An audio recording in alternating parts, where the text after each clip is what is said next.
मोरी अखिया आज फरकत बिया साझिए से। मोरी अखिया आज फरकत बिया साझिए से। अरे आवत हुई है बलमा 5 बजिए से।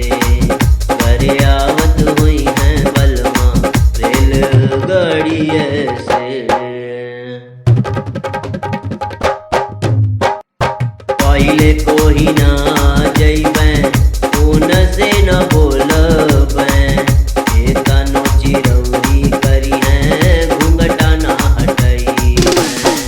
पहिले कोही ना जइबैं ऊन से न बोलबैं। ए तनो चिरौरी करी है घूंघटा ना हटइबैं। फिर मान जइबैं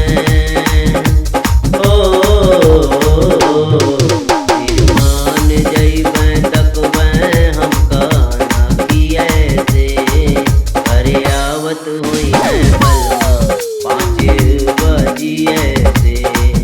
अरे आवत हुई